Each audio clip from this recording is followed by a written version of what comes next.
Another day, another dollar as I holler to the world. I love the way I'm living, love the Gucci, love the girls, love the parties and the clubs, love the models and hot tubs, love the German engineering set on deep dish dubs. Another tour around the world, entertaining the fans. I love walking through the airport, taking pictures, shaking hands. Every day for me's an oyster, crack it open, find a pearl. I love the way I'm living, is what I holler to the world.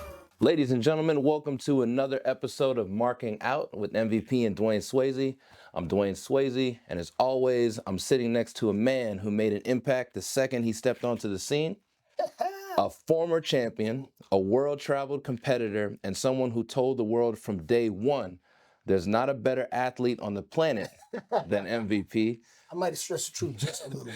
The strongest, the fastest. That was October 2006. Do you remember that promo? I don't. Right on. I just be up there lying. But a good heel always lies. And George Costanza said, it's not a lie if you believe it. Facts. Facts. All right, so today, first question of the day, P. How does a wrestler handle being told they're losing in a match, especially if they don't agree with it? A lot of them not very well. So getting right down to business, it is the business. And, a lot of the time, a lot of pro wrestlers, it's an ego-driven business. Let's just be honest. It's an ego-driven business. And, especially if you're very passionate and if you care, some guys that have been in the business long enough understand how the machine works. And, I think Al Snow made it famous back in the day, pen me, pay me, job squad. I don't even care anymore, man. There's a check clear. I don't care, And I even went through a phase where, I don't care.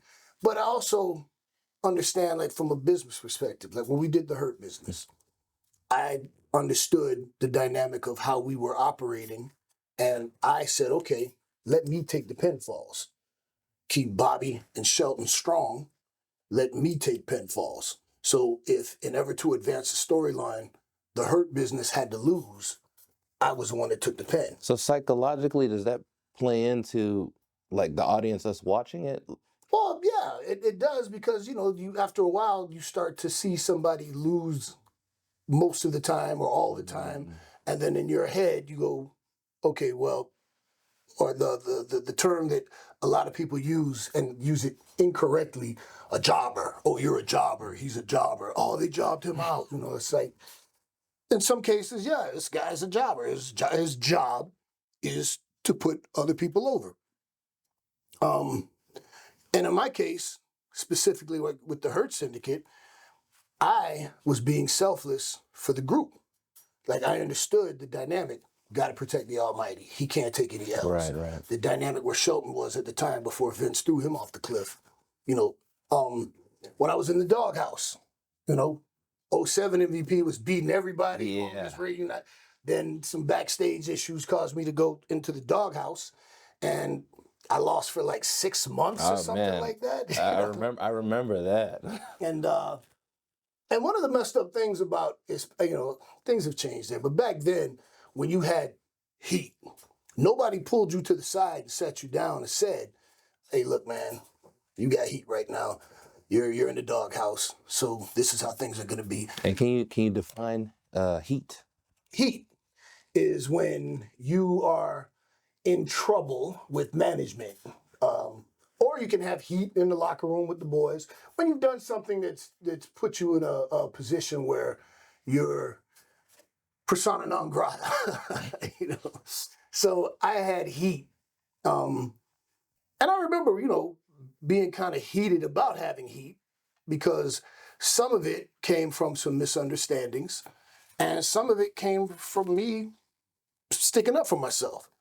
And, I remember saying, like, man, I've never been face down in my food and catering. I don't have a drug problem. I show up, that's for another time. But ultimately, I realized every week when I showed up to work, the whole storyline was that I can't win. I'm losing. I lost to Funaki. I lost to Kizarny. Most probably only remember Kizarny. Nick, he had a short run on TV. And I remember the crazy thing was on the live events, I remember losing every week, and you could hear like the reaction from the crowd, where at first it was like, ah, that's good you lost, ah. Then it was like, wait a minute, man, why is he, Exactly. we like him, man. Why is he losing like this, you know?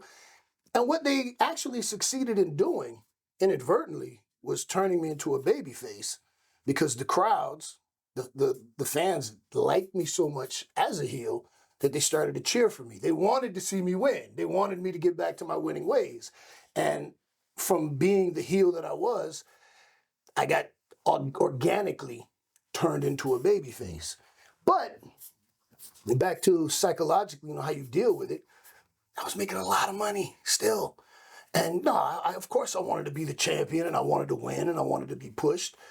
But I also understood, okay, I'm in the doghouse. I'm in trouble right now. There have been other wrestlers greater than me that spent time in the doghouse, came out of it triumphantly, and went on to have great careers. Stick it out. Take yours on the chin. Keep doing good work. And, there were times when I would, in my head, I would be like, man, I'm just going to go out here and go through the motions, man. I don't even want to. But my professionalism won't allow me to do that. So I'd get out there and I'd still put everything into it, whether I was up or down. It didn't matter. I couldn't just go out there and go through the motions. I didn't know how to do that. And strangely enough, things turned around, and then they decided, well, wait a minute, let's get him back on his winning ways, and let's give him a little push again, and let's start him back. But I learned a big lesson from that. Everybody wants to win, but everybody can't win. Brock Lesnar is Brock Lesnar because everybody lost to him. Roman Reigns is Roman Reigns because everybody lost to him. Everybody has to be on board to build that dominant superstar. So when that superstar finally loses to someone, the person who beats him is made. It means something. Right. And a lot of people, I see a lot of fans making comments on social media about, oh, they buried this guy, or they're burying these guys. You don't know what you're talking about. You don't know when you use the term burial, you don't know what it means. You're not burying somebody because they lose a match or two or what have you. That's not burying somebody. But in order to make somebody, you have to have somebody who is made, somebody who's virtually unbeatable, or, high tier. So when somebody underneath beats them, oh, wow, that person comes up. Now, I'm not trying to start anything, but this brings me to the streak and Brock Lesnar beating Undertaker. Both are already made. So in a case like that, what do you think about that? I don't know why that happened. And I've never talked to Undertaker about it. I've never asked him. Don't know the story behind it. That was above my pay grade. I had no idea. It was my personal opinion that if anybody deserved to have a streak not be broken, it was the Undertaker. The Undertaker. For everything he's done for that company. The time he was working wearing the Phantom of the Opera mask because he had a crushed orbital, that was my opinion. You're not starting anything, but I'm a big fan of Brock. We work closely together with Bobby and with Omos, and, you would bring me whiskey. So in that deal, and obviously, Taker's a pro, he did it, and if anybody could have said, no, I'm not doing it, Taker was definitely one that could have done that. So you got some guys that, will have a little temper tantrum and, get upset, or as we say, they have the boo-boo face. There's one guy, I like him a lot, so I won't say his name, but I was really disappointed in how he reacted when he found out he had to lose a match. And the situation, he was really upset that, he had to lose. And I was like, dude, this is pro wrestling. Like, we all have to lose at some point. It's your job to lose. And, and you have some guys, if they have enough cachet, that go, nope, I'm not doing it. And, whoever the boss is has to go and talk to them and try to reason with them. And, some people have that kind of cachet where, if you're a Brock Lesnar or an Undertaker or, famously Stone Cold Steve Austin when they wanted him to lose to Brock. If you have enough, the gravitas, if you're a big enough box office star, you can say no. And then the promoter either has to deal with it or come up with a way to persuade you to do it. Sometimes it takes more money. if I recall correctly, Jeff Jarrett when he put China over. You know, I think. Remember that Oh, one? yeah. I think Jeff Jarrett made an extra 6 figures on that. You know, I think he said, "Okay, I'll do it, but I want this much money to Okay. do it." You know, and I hope I'm telling that correctly. I think that's correctly. I don't want to misquote Jeff, but I'm pretty sure that's how it went down. You know, and then there are other stories throughout wrestling history of guys who didn't want to put somebody over and charged a hefty price to do it. You know, and typically, I'm at a point in my career where there are certain guys that I don't have a problem losing to. But there are certain people that just because of where I'm at in my career and where they're at, like, no, man, I'm not, dude, you never kicked out of the Undertaker's choke slam. You know what I'm Right. saying? But then I also understand that there are some young guys that, and I learned this from Chris Jericho. Chris Jericho campaigned for me to beat him one day in a match. And Chris Jericho said, it doesn't hurt me to lose to you, but it does a lot for you to beat me. And he campaigned for me to win. And I learned that, and they're like, okay, yeah, there are certain, like when I was at MLW with MJF, we had a match, I put MJF over. And he reminds me of that periodically, and it didn't hurt me. And where he was at his time in his career, coming up, it was a really good win for him. And that's the professionalism.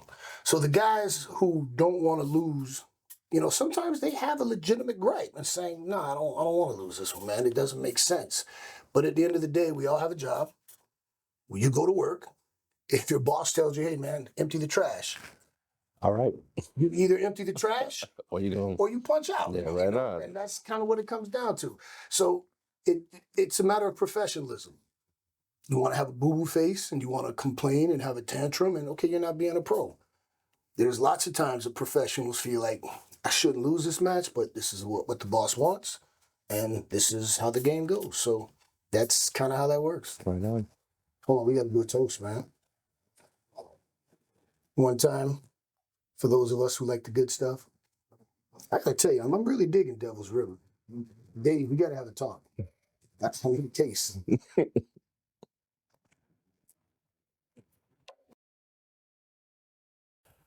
How much of a storyline is planned in advance, and how often do plans change last minute? Oh, that's okay. So storylines generally are, this is another one of those questions where it kind of depends on where you work and, how they like to do their business. But WWE, typically, storylines are planned out over a period of months. You have long-term storylines. You have shorter-term storylines. You have, just TV feuds where it's, you're just feuding with somebody for a few weeks for TV. It's not necessarily a long-term storyline. As we see at WWE, likes long-term storylines. AEW focuses less on long-term storylines. Impact, they would do long-term storylines. And it just comes down to who's in charge of creative and how they want to tell stories. As far as how things change, there's so many factors in that. If somebody gets hurt, everything changes. You got this planned out for months with this guy and he breaks an ankle. Well, that whole storyline has to change now. You don't really have last minute storyline changes, but depending on who's in charge, again, sometimes from a creative point of view, something could happen where they decide, you know what, we're going to change this. And instead of wrestler A winning, I want wrestler B to win. And Vince would do things like that. He would just, on a whim, he just changed his mind about something. Okay. Matches, things change all the time at the last second. Storylines are a little different because there's a story with a means to an end usually. The idea is to take wrestler A, wrestler B, get them through these beats, these stories, these matches, and then finish the story with one of those wrestlers being victorious. So storylines don't usually change at the last second unless there's an injury or something like that, as I said. Matches, however, change sometimes while you're in the ring, in the middle of a match. That happens all the time. I haven't been in any storylines that I can think of that got changed at the last minute. Sometimes you'll see where you're in a storyline and you'll start to see where things are kind of changing. And again, it also depends on where you're at on the card. If you're a top guy, you have a lot of input into what you want to do and how you want to do it. If you're mid-card or lower, you don't have nearly as much say, if any. This is what you're doing, this is where we're going, and this is how it's going to happen. Sometimes they don't even discuss with you what your storyline is, unless you're at a certain point. You just show up, go to work, and do what you're told. But once you get to a certain point, you have some input, or you'll have, writers or, producers that'll contact you and say, okay, here's what we're doing. They'll sit down and say, okay, man, you guys are going to have this program, this story, and we're going to do this, and it's going to go this way. So you have an idea that we're going to be married for the next 3 months. And that's always fun because you have an idea of where you're going and what you're doing. And then at that point, you can talk to the person that you're working with and, hey, what about this idea? What about that idea? And you give suggestions. Me and Matt Hardy were married for 9 months or something. And he never beat you, right? Never. I never lost to Matt Hardy. Never. I never lost a match to Matt Hardy. Never lost a match to Jeff Hardy. And I'm the captain of the team. I put my C right there. But it was cool because that whole storyline thing where we were the co-tag champs. Matt, here's something for you guys. Most of you probably didn't know. Matt and Mr. Kennedy originally talked about doing that. But Kennedy was out hurt. Matt told me about the idea, asked Ken if he'd be cool if Matt pitched it for us. Of course, Ken, yeah, go do it.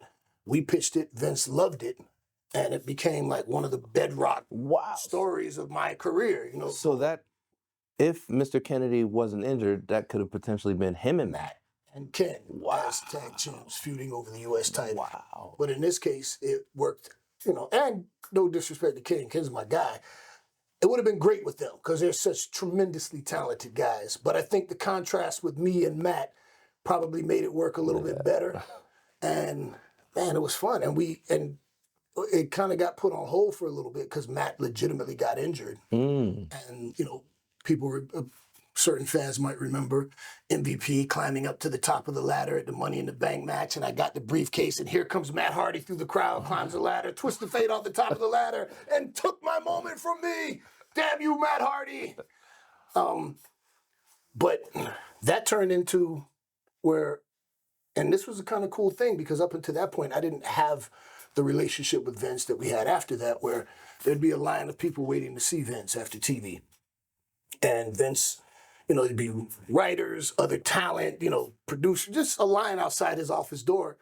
And me and Matt would walk up because we'd want to pitch something, for our storyline idea.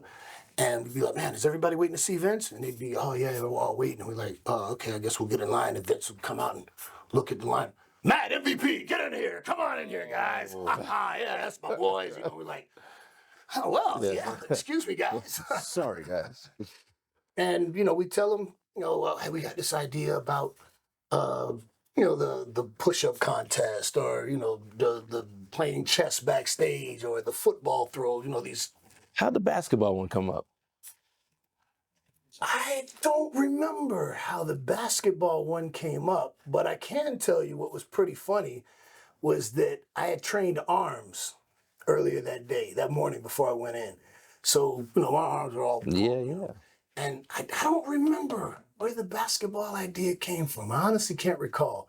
What I do remember, though, is that, we were doing a little afternoon rehearsal, and, man, I couldn't hit a shot. I couldn't, but my arms were still, I trained bis and tris that day. And at one point, Vince actually says, MVP, you can play basketball. I said, yeah, Vince, we all can. Yeah. He just kind of like... He didn't like what I said. Of course, it was in our DNA. But I don't remember who suggested it, how it came about, whose idea it was, but we liked it, obviously, and it was cool. And one of my favorite things was that a lot of people don't know, like the first layup that I missed, I missed that on purpose. Oh, To be a heel. okay. Because I knew I could dunk it, so I came back with the next one and I boomed it, And then I said, I'm not even going to repeat what I said because the clip is out there.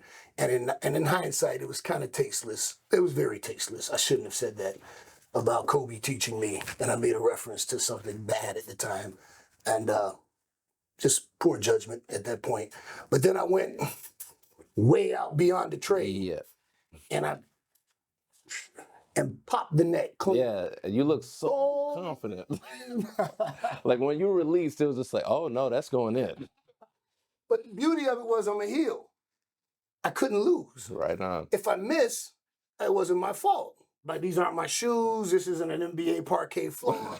This ball's deflated. It's a million and one things, But if I make it, I'm MVP. Right on. And I made it, So people will always talk about, oh, remember when Matt Hardy beat you playing basketball? You mean when he hit me in the face with the basketball? the personal foul, he didn't beat me. Matt Hardy has never beaten me at anything, ever. Remember that. But that was one of the things that people most remember about our storyline and us being married over that time. And it was a long-term storyline that I enjoyed a lot. Now, matches, things can change. You can be in there. This is one of my favorite things about being a professional wrestler and wrestling live. This is why I try to tell a lot of these youngsters that like to spend 3 hours putting together their 8-minute TV match. Doing on live television, things change. And there have been many, many times. You ask any pro wrestler who's had an extended career that worked on live television for any company, sometimes they tell you got 12 minutes and you get out there, you don't know what's going on behind the scenes, what's running long, what went short, and you lose time. And hey man, I got a 12-minute match, and you get out there and the referee has the earpiece and he says, hey, you guys lost 3 minutes. So now, whatever you had worked out, you have to figure out, where do we shave those 3 minutes from? Where do we go home? Sometimes you gain time. You put together an 8-minute TV match. You guys picked up another segment. Well, I've only got 7 minutes of stuff worked out. We better repeat. What do we do now? One of my favorite stories to illustrate what real time does. This was back during the original NXT with the coaches and the pros, back when it was live. And it was a match with me versus Cody Rhodes. Cody and I had been working the live events for several weekends. So we were very familiar with each other's stuff. And we were at that point in our careers with our confidence and ability that we didn't talk about a lot. We would lay out like an outline for the match, and then there'd be a lot of improv, especially for live events, because, you got the house crowd, there's no cameras, you can play around a little bit. You test things on live events, let's see how this works out. Sometimes things, oh, that was good. Let's do that again. Sometimes, it didn't go quite the way I thought it would. And, working a match with Cody, he's just a great guy, great worker. So we, that day, they kept changing our time all afternoon, how much time we had for our match. We had 15 minutes, then they hey, you guys got 10 minutes, or you guys got 12 minutes. They just kept changing the time. We didn't know. So we're the main event of the NXT show. It's live. And Cody went out first. And I remember, I want to say it was, I think it was Lillian Garcia that was doing the announcing. In my head, that's what I hear. I just remember hearing, Cody Rhodes. And then Laurinaitis says, hey, kid, come here. Like, what's up? He goes, I need 2 break spots. Now, originally, I was supposed to go up in the match. I was supposed to beat Cody. And whatever reason, they decided that at this point, I was still up. But instead of the 12 or whatever minutes we had, now we had 3 segments because they scrapped whatever else they were going to do. A segment is roughly 8 minutes. And then you got 2 minutes of commercial time. Now, for you at home, you're going to get a sandwich, going to the bathroom. But for the people in the arena, we're still working through those 2 minutes. Okay. So we went from having 12 or 15 minutes to now having 3 segments. 8, 16, 24, Oh. plus 2 and 2. And Cody doesn't know any of Cody it. has no idea that this just happened. Cody's out there mentally prepared for the 10, 12, or whatever we had. He has no idea. So usually, if you're watching wrestling, you'll notice that before they go to break, usually something big happens. There's a big double down, or somebody goes over the top, or there's something, and all right, we go to break. And then when they come back, they'll show you what happened during the break, and so they needed 2 break spots. And I'm like, all right, 1 break spot, I remember I said it was a superplex. And the other one, I don't remember what it was, but I gave him 2 break spots. Cody, again, clueless, no idea. I go out there and I do my entrance. The referee comes over and the referee says, I see, I already know. Tell Cody this is the first break spot, and this is the second break spot. So the referee goes over and he's talking to Cody. And from across the ring, I hear, the referee's talking to Cody and patting him down and doing his thing. And I hear Cody go, "What the fuck?" It's like, hey, man, we're going to get through this. Right. We're going through the match. And like I said, Cody and I had great chemistry. So there was no panic at all. We're fine. We're just going to work. And we get through everything, and we're going through the comeback. MVP is supposed to beat Cody. So Cody's bumping and feeding for me. I'm going through the comeback. I grab Cody. I put my leg over the back of his neck. I grab his hand to hit the playmaker. And the referee says, "Vince says Cody's up. Vince says Cody's up." Oh, no. We're seconds to going off the air, live. Cody's underneath my leg. I'm about to hit my finishing move. This match is over. And from underneath my leg, I hear, "What the fuck?" And I just said, "Cody, reverse his crossroads," because we worked with each other enough. Okay. And he knew how to go through and do the reversal. And so he came through the reversal, boom, hit the crossroads, 1, 2, 3. Cody wins. We come back through the curtain. Vince takes off the headset and he's laughing. It's just a game? That shit was funny as hell to him. He thought it was hysterical. Oh, no. But if we had fucked that up, he would not have been laughing. It wouldn't have been funny at all. Damn. That's why I tell these young guys, you have to learn how to work. Yeah, you can put together these elaborate, high spot matches that are intricate with all these reversals and all that. But if you want to be on live television, you have to learn how to do it on the fly. Because sometimes things go wrong. Things change. Time changes. There's 1,001 factors that can take place. And I remember being pissed off. Vince thought that shit was, I was not laughing. And I remember I even said some slick shit to Vince. I don't remember what I said, but I said something like, tell the other fuck boys to do that, or something. I said, like, I was hot. And, but I didn't lose it, but I just, said it with enough to let Vince know, like, man, fuck that shit. And he was laughing. He thought it was funny. And I always cite that story as an example for having the ability to go out there and work live. Because at any given time, you can gain time, you can lose time, all of these things happen, and there's no safety net. And you can't go out back through the curtain and say, "Sorry, boss, I didn't know what to do." Right. And when you're at that level, you're expected to be able to know what to do. And if you can't, you won't be there for long. Here's to the workers. So what are the key differences between wrestling on TV versus wrestling at a live event with no cameras? Oh, the fun. The key differences between wrestling on live television versus wrestling at a house show, as we used to call them, a non-televised show, is when you're on TV, it's live. And you have a set amount of time, and you got to hit that time because you're on the air. And, sometimes the show's running heavy where somebody went a little too long when they should have.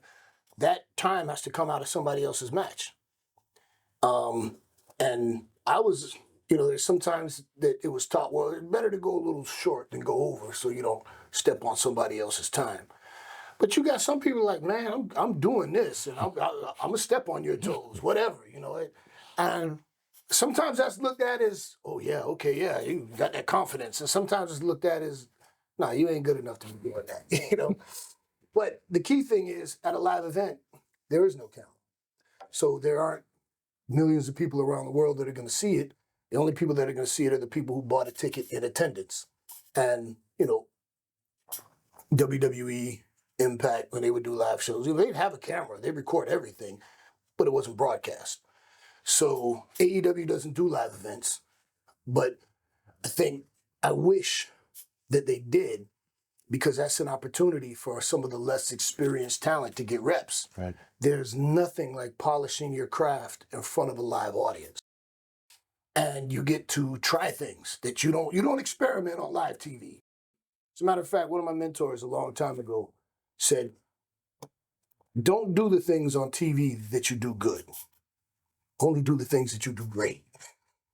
Okay. Like, if it's good, don't do it on TV. Right. It's great, you know. So if you're on live events and you got something that's pretty good, you can polish it up and you can get it to the point where, boom, this is great now. And with the live events, you're not locked into a time. You know, the producer or the coach, you know, depending on back then, you know, there were agents, producers for me. They would say, give me about 12, 15. If you go under, if you go over, doesn't matter. It's a live event. But if they tell you 15, don't go 25. Okay, you know? okay. But if you go 17, 18, it's not so bad. If they say 15, you go 12, no one's mad. But you also get to play around. You do things in live events that you'd never do on TV. You know, jokes, how you might clown around. And with WWE, Vince McMahon was never at Never at a live event. Okay. Ever. Only at TV. So what happened with Cody, there's no way for this to happen, like with the constant changes and this finish is going to go to a different way. Would Laurinaitis do things like that? He wouldn't be at a live event either. Oh, John Laurinaitis. No, so who's in charge? The producers, the agents. Oh, Yes, really? you got usually 2 agents, road agents. Well, for WWE, again, around my time there, with the talent, you'd have the live event crew. But as far as who's in charge, you'd have usually a couple of agents or producers. They give everybody time and finish, and they're in charge of the show. Okay. So they're letting you know what's going on. Vince, the only time I can ever think that Vince may have been at a live event was at the Garden. Because right there in New York, he might have come through. Maybe. I think I might remember that. But otherwise, no, you just got a couple producers or agents at the live event, and you know, and sometimes they're not even paying attention because they got other stuff going on in the back. You know, here's a great story about the things that you do on live events you never do on TV, and the agent's not really paying attention to what's going on. So it was the Boston Garden, TD Garden, and it was a 3-way between me, Cody Rhodes again, and Dolph Ziggler, Nick Nemeth, and it was around Halloween. And I think we had done a version of this 3-way dance once or twice over that weekend or something, I think. But the one thing I do remember was that there were people in the audience wearing costumes because it was Halloween weekend or something. And we had a spot worked out where Dolph... Oh, I got to take a sip of this. This is good stuff. We do a spot where Dolph throws Cody out of the ring, Dolph throws me out of the ring, and he's peacocking, he's strutting, he's a heel, he's doing his thing, you know. And we were supposed to do a deal where I come back in the ring and I'm standing behind him, and he has that moment where he doesn't, you know, is he behind me? And then I do the big baby face, you know. But as I'm crawling on the floor to go back in the ring, but I see this kid with like this scary monster mask, you know, the big pullover, I guess like latex mask. And I tell the kid, give me your mask, give me your mask. And he's like, no. And his dad says, give him the mask. Yeah. His dad pulls the mask off and gives it to me. So I put the mask on and I climb into the ring behind Dolph. Dolph has no idea I got the Halloween mask on. No clue. We didn't talk about this. This wasn't planned. This is just clowning at a live event. Okay. The whole audience just roars in approval because MVP climbs into the ring with the Halloween mask on. Dolph doesn't know. He just thinks that they're popping because the babyface is behind him. So Dolph does the whole like, and he turns around, and then he sees me with the Halloween mask. And instead of doing what we planned, he does a heart attack and takes a bump. Huge pop from the crowd. And then I think I took the mask off, and Cody came in. We continued the match. We did whatever. We're laughing. We're teasing each other. We're having a great time. Match is good, but that was just a minute of goofy ha-ha. Right. I would never have done that on TV. But at a live event for the people in attendance, that was fun. So afterwards, I'm like, when we finished the match, I'm like, oh man, Arn Anderson was the lead agent that day. And, Arn don't do ha-ha. And I was like, oh man, I hope Arn, Arn always took a special interest in me. He treated me very well, and he had a lot to do with teaching me how to be a heel. One of the greatest heels of all time. And I was just like, let's see what happens. And we get back, and we see Arn pass me and go, well, Arn, what'd you think? He goes, sounded great, boys. Sounded great. Sounded great. Sounded great. Yeah. Didn't see a thing.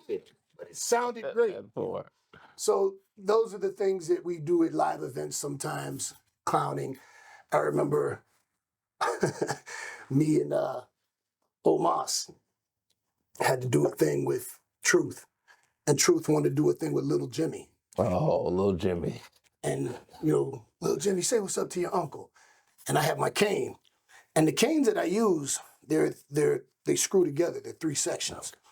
But they break easily. I had to upgrade to better quality canes. So I'm holding the cane over my shoulder, and I'm like, no, this Little Jimmy right here, this is my nephew, Little Jimmy, right here, yeah? And I swung the cane hard, like if that was Little Jimmy, I just batted Little Jimmy. But the cane broke when I swung. No, so it seems like the invisible child was real. And you heard everybody in the audience like, oh! and Truth sold it like, you killed Little Jimmy. But I was terrified because the top part of the cane with the ball on it went spiraling into the crowd. Oh. And my first thought was, please don't let it hit a kid. Please don't let it hit a kid. Please. The father in me immediately, like, I don't want to hit anybody. But if it hits a grown-up, I don't feel as bad as if it hits a little kid, And luckily, there were 2 grown men, a father and son, but they were grown. And they were cool with it. They weren't upset. They I told them, keep it as a souvenir. Okay, right. It was fine. But those are the things you can do on a live event that the people who are in attendance, they get to enjoy it. It's a good time. It's fun. But you don't do that on TV. So the primary differences between television and pay-per-view versus live event is the time restrictions. You got to stick to your time. You really beforehand have to kind of lay out what you're doing for your producer, for camera angles, so they know what's happening next to get the best shot. Live events, you get to sharpen up your tools, practice some things, work on some material, see what works, feel a guy out that you haven't worked with before. You kind of figure out timing and tendencies. And, you're not married to a specific time. Yeah, 12 to 15, in that range, And honestly, live events are just kind of more fun because you can just clown. There's no pressure. But TV, that's bread and butter. That's business. Is it being recorded to where you guys can watch playback or? Yeah, sometimes you do.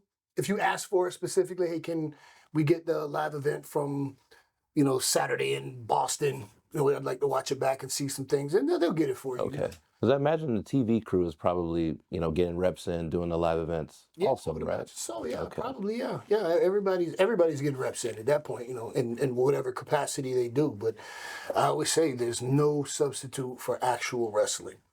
And with AEW, you got a lot of young talent that are pretty green. They only have indie experience, and they got called right up to TV, And I wish that there were live events for a lot of those younger, lesser experienced talent so they could get those reps in and really work on things and learn, because there's nothing like being in front of a live crowd. You can get out there in front of a live audience and get the mic. Yeah, but oh shit, this is real now. Yeah. You can't go, I forgot the lyrics to my song. Nope, which is happening. He was right there watching me, and then we had to just figure it out live. I think I created a new song very quickly until it came back. That's what we do. Right. You know how many times I've been on television? live TV and something went wrong, you don't know what went wrong. Well, as a matter of fact, we used to joke around, tackle, drop down, oh shit. You know, like tackle, oh, you can, and early on, you know, you watch indie shows, you watch people early in their career, you could see on their face, like, you weren't supposed to do that. Yeah. Or, you know, tackle, drop down, oh shit, look, you know, plenty of times things have gone wrong. Somebody forgot something, there was a mistake. That's why I don't memorize promos. I never memorize a promo. Because if you're memorizing something verbatim, as you know lyrics, you forget one part, everything's gone. Yep. And you're scrambling in your head to figure out how to get back to where. So in my head, I'll have bulletin points. I'll have an outline of where I'm going. And then that's my map. But I've been out there, but one thing I told you, there was a time literally 10 minutes before we went out for Monday Night Raw, I'm opening the show. And the writer walks up and hands me 3 pages of dialogue, you know? That's crazy. 10 minutes before we go live, 3 pages. I'm not going to remember this. And then 5 minutes, Bobby got done shooting his thing, and they go in and hand Bobby, Bobby, man, don't get that shit to Pete, man. Don't get that to me. You're not. And I went out there and just did it, you know, with the beats that I had in my head. Happens all the time. But like I said, when you're at that level, you're expected to be able to go. And if you can't improvise, if you can't call it on the fly, if you can't make it work, you won't be there long, because I'm sorry, it's not acceptable. Yeah. You got to get the job done. There were some times where we would see you on TV, and this is, I believe, during the pandemic, so many times throughout the course of the show. So all of that, each time you came out and you were talking for 10 minutes, I think sometimes you might have been on commentary, you might have wrestled too. At a live event, you would have never done that much during one time. No, because you only got one, you got one match. Okay. That's it. Yeah, you go out, you do your match, or you cut your promo, and that's it. For TV, you're doing backstage segments, and there's no commentary for live events. You know, it's just... Oh, there's no one, okay, there's no need. commentary. Okay. Yeah, so you just go out there, you do your match, you know, you cut a promo.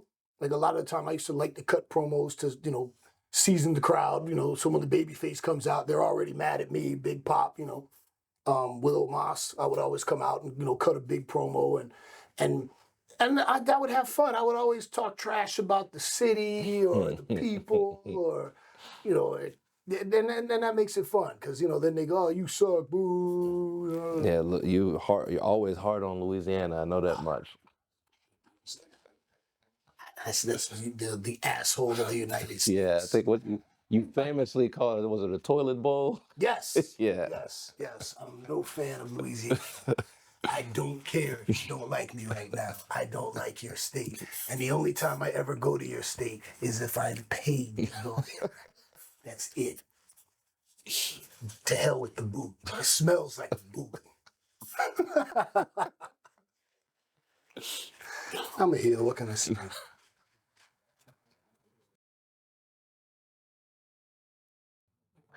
You know, I just want to tell you, this marking out with MVP and Dwayne Swayze, we're having so much fun doing this.